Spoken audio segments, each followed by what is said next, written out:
semuanya, kembali lagi bersama saya. Di sini saya mendapatkan tugas yaitu final project untuk memilih salah satu materi dari mata kuliah yang saya ambil yaitu di Introduction to Education. Di sini ada pun materi yang saya ambil berupa aliran-aliran pendidikan. Di situ saya akan menjelaskan apa sih itu pendidikan, apa sih itu aliran-aliran pendidikan, dan apa sih jenis-jenis aliran pendidikan. Tapi sebelum saya lebih lanjut untuk menjelaskannya, izinkan saya untuk memperkenalkan diri terlebih dahulu. Perkenalkan, nama saya Kade Restianing dari Prodi Pendidikan Bahasa Inggris. Nah, sebelum kita lebih jauh membahas tentang aliran-aliran pendidikan, mari kita cari tahu dulu apa sih itu pendidikan, karena sepertinya masih ada yang bingung. Secara umum tuh pendidikan itu apa gitu. Jadi, pendidikan adalah pembelajaran, pengetahuan, keterampilan, dan kebiasaan sekelompok orang yang diturunkan dari satu generasi ke generasi selanjutnya melalui pengajaran, pelatihan, dan penelitian. Pendidikan sering terjadi di bawah bimbingan orang lain, tetapi juga memungkinkan secara otodidak. Nah, setelah kita tahu apa itu pendidikan, kita juga harus tahu apa sih tujuan dari pendidikan. Secara umum, tujuan dari pendidikan adalah untuk mencerdaskan dan mengembangkan potensi di dalam diri para peserta didik. Fungsinya pun adalah untuk mengembangkan kemampuan membentuk watak, kepribadian, agar peserta didik menjadi pribadi yang bermartabat. Nah, jadi itu yang dimaksud dengan pendidikan. Oke, setelah kita tahu tentang pendidikan, sekarang kita lanjut ke topik utama kita yaitu aliran-aliran pendidikan. Jadi, apa sih itu aliran-aliran pendidikan dan apa sih jenis-jenisnya? Di sini saya akan menjelaskan secara satu persatu. Jadi, aliran-aliran pendidikan adalah pemikiran-pemikiran yang membawa pembaharuan dalam dunia pendidikan. Pemikiran tersebut berlangsung seperti suatu diskusi berkepanjangan, yakni pemikiran-pemikiran terdahulu selalu ditanggapi dengan pro dan kontra oleh pemikiran berikutnya sehingga timbul pemikiran yang baru, dan demikian seterusnya. Agar diskusi berkepanjangan itu dapat dipahami, perlu aspek dari aliran-aliran itu yang dipahami. Oleh karena itu, setiap calon tenaga kependidikan harus memahami berbagai jenis aturan-aturan pendidikan.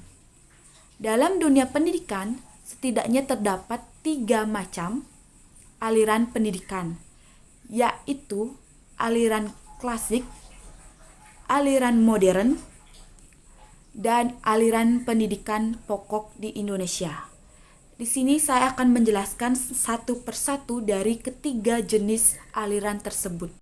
Oke, di sini saya akan menjelaskan jenis aliran yang pertama itu ada aliran-aliran klasik yang dimana dapat dibagi menjadi beberapa bagian.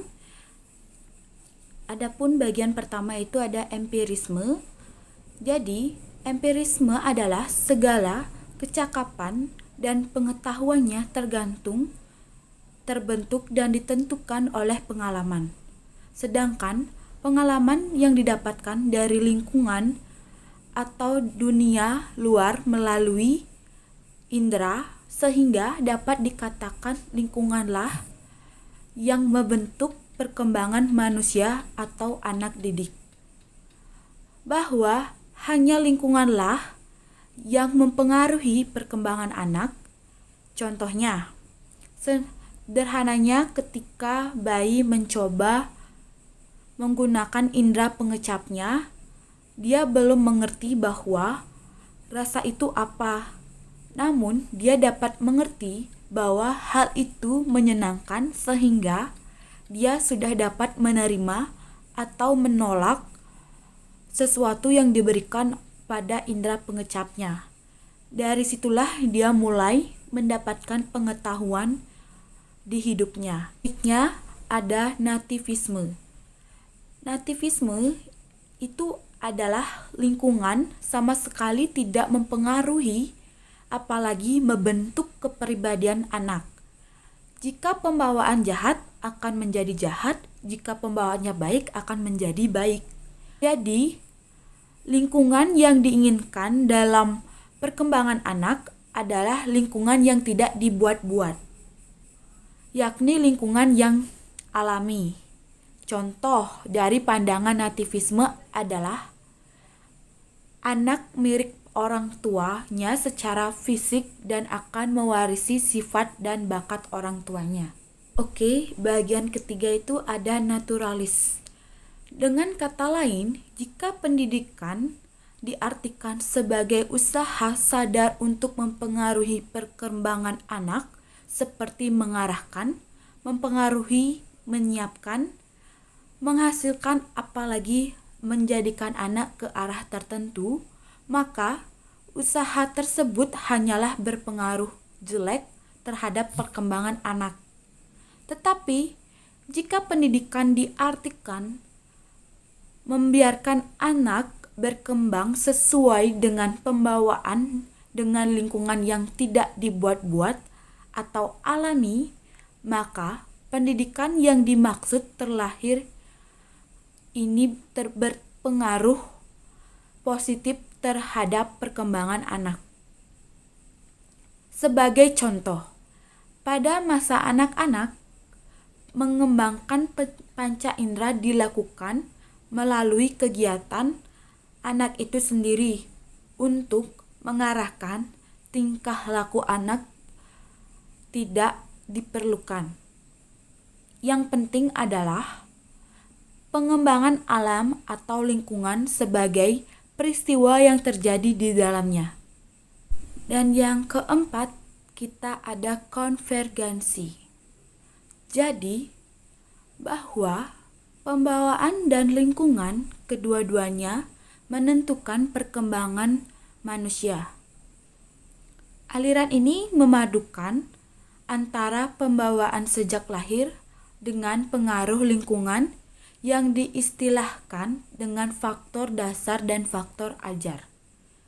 Contohnya, anak dalam tahun pertama belajar mengoceh, baru kemudian bercakap-cakap, dorongan dan bakat itu telah ada. Dia meniru suara-suara dari ibunya dan orang di sekelilingnya. Ia mendengar dan meniru kata-kata yang diucapkan kepadanya. Jadi itu adalah 4 bagian dari aliran-aliran klasik. Setelah kita tahu itu, mari kita lanjut ke aliran modern. Aliran-aliran modern dapat dibagi menjadi beberapa bagian. Di sini, saya akan menjelaskan satu persatu mengenai materi tersebut. Bagian pertama itu ada progresivisme. Progresivisme adalah gerakan pendidikan yang mengutamakan penyelenggarakan pendidikan di sekolah berpusat pada anak sebagai reaksi terhadap pelaksanaan pendidikan yang masih berpusat pada guru. Tujuan pendidikan dalam aliran ini adalah melatih anak agar kelak dapat bekerja secara sistematis, mencintai kerja, dan bekerja dengan otak dan hati. Untuk mencapai tujuan tersebut, pendidikan harus merupakan pengembangan sepenuhnya bakat dan minat setiap anak. Kurikulum pendidikan progresivisme adalah kurikulum yang berisi pengalaman-pengalaman atau kegiatan-kegiatan belajar yang diminati oleh setiap peserta didik. Metode pendidikan progresivisme antara lain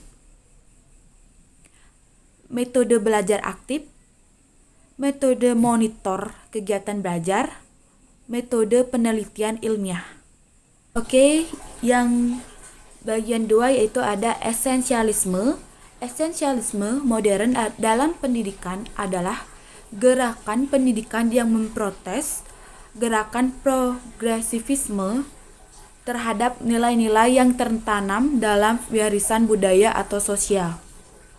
Menurut esensialisme, nilai-nilai yang tertanam dalam nilai sosial atau budaya adalah nilai-nilai kemanusiaan yang terbentuk secara berangsur-angsur dengan melalui kerja keras dan susah payah selama beratus tahun, dan di dalamnya berakar gagasan-gagasan dan cita-cita yang telah teruji dalam perjalanan waktu. Peranan guru kuat dalam mempengaruhi dan mengawasi kegiatan-kegiatan di kelas. Tujuan pendidikan dari aliran ini adalah menyampaikan warisan budaya dan sejarah melalui suatu inti pengetahuan yang telah terhimpun, yang telah bertahan sepanjang waktu, dan dengan demikian adalah berharga untuk diketahui oleh semua orang. Pengetahuan ini diikuti oleh keterampilan, sikap-sikap dan nilai yang tepat membentuk unsur-unsur yang inti atau esensial, dan sebuah pendidik bertujuan untuk mencapai standar akademik yang tinggi, pengembang intelek dan atau kecerdasan. Metode pendidikannya meliputi pendidikan berpusat pada guru, peserta didik dipaksa untuk belajar, latihan mental. Yang ketiga, kita ada rekonstruksionalisme. Rekonstruksionalisme memandang pendidikan sebagai konstruksi pengalaman-pengalaman yang berlangsung terus dalam hidup.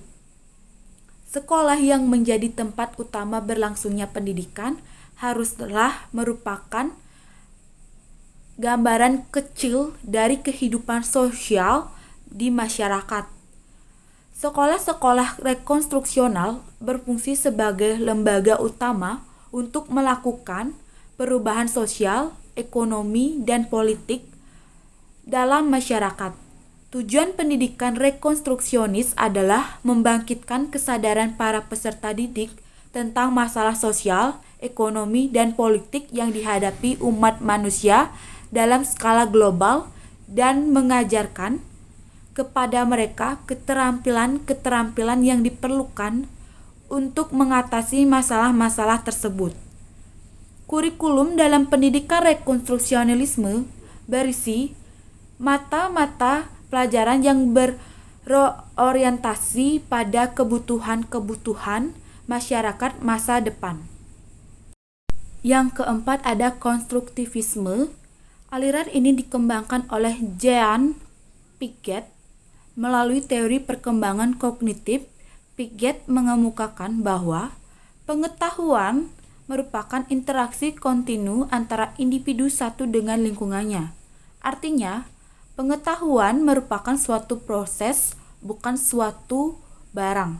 Kesimpulannya adalah aliran ini menegaskan bahwa pengetahuan mutlak diperoleh dari hasil konstruktif kognitif dalam diri seorang melalui pengalaman yang diterima lewat panca indera, yaitu indera penglihatan, pendengar, peraba, pencium. Dengan demikian, aliran ini menolak adanya transfer pengetahuan yang dilakukan dari seseorang kepada orang lain dengan alasan pengetahuan bukan barang yang bisa dipindahkan. Sehingga jika pembelajaran ditunjukkan untuk mentransfer ilmu, perbuatan itu akan sia-sia. Sebaliknya, kondisi ini akan berbeda jika pembelajaran itu akan ditunjukkan untuk menggali pengalaman. Oke, yang kelima itu kita ada perennialisme. Perennialisme adalah gerakan pendidikan yang mempertahankan bahwa nilai-nilai universal itu ada dan bahwa pendidikan hendaknya merupakan suatu pencarian dan penanaman kebenaran dan nilai-nilai tersebut. Guru mempunyai peranan dominan dalam penyelenggaraan kegiatan belajar mengajar di kelas.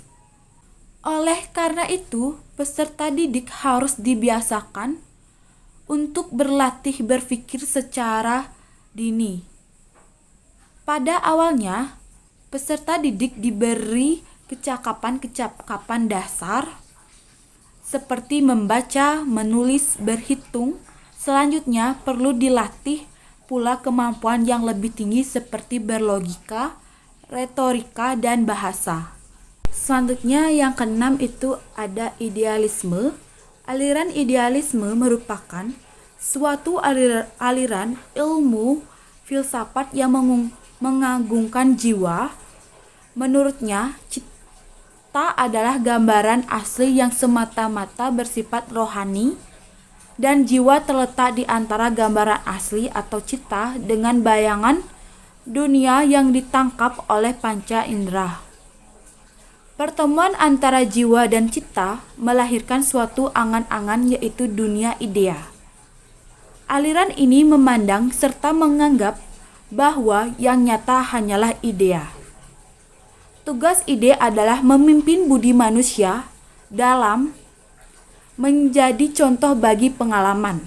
Siapa saja yang telah menguasai ide, ia akan mengetahui jalan yang pasti, sehingga dapat menggunakan sebagai alat untuk mengukur, mengklasifikasikan, dan menilai segala sesuatu yang dialami sehari-hari. Aliran jenis yang ketiga yaitu ada aliran pokok pendidikan. Aliran pokok pendidikan di Indonesia yang dimaksud adalah perguruan kebangsaan taman siswa dan ruang pendidikan INS KU Taman. Kedua aliran ini dipandang sebagai suatu tonggak pemikiran tentang pendidikan di Indonesia. Selanjutnya kita ada gerakan-gerakan baru dalam pendidikan yang dimana dapat dibagi menjadi beberapa bagian. Di sini saya akan menjelaskan bagian-bagian tersebut secara sederhana sehingga mudah dipahami oleh semuanya. Yang pertama itu ada pengajaran alam sekitar. Dasar pemikiran yang terkandung di dalam pengajaran alam sekitar adalah bahwa peserta didik akan mendapat kecakapan dan kesanggupan baru dalam menghadapi dunia kenyataan. Di dalam pendidikan, hal ini dapat ditanamkan pemahaman, apresiasi, pemanfaatan lingkungan alami, dan sumber-sumber pengetahuan di luar sekolah yang semuanya penting bagi perkembangan peserta didik. Yang kedua itu ada pengajaran pusat perhatian. Penemunya adalah Ovid de Corley. Menurutnya, pengajaran disusun menurut pusat perhatian anak yang dinamai Center di Internet. Dari pusat perhatian ini kemudian diambil pembelajaran yang lain sebagai pusat perhatian ialah yang sesuai dengan perhatian anak tersebut atau anak didik tersebut. Yang ketiga ada sekolah kerja. Dikemukakan oleh George Steiner. Menurutnya, kewajiban sekolah yang terpenting ialah menyiapkan peserta didik untuk suatu pekerjaan. Pekerjaan tersebut tidak hanya untuk kepentingan negara. Oleh karena itu, para peserta didik harus ditanamkan keinsyapan untuk ikut serta membantu negara di samping pekerjaannya. Yang keempat atau yang terakhir itu ada pengajar proyek.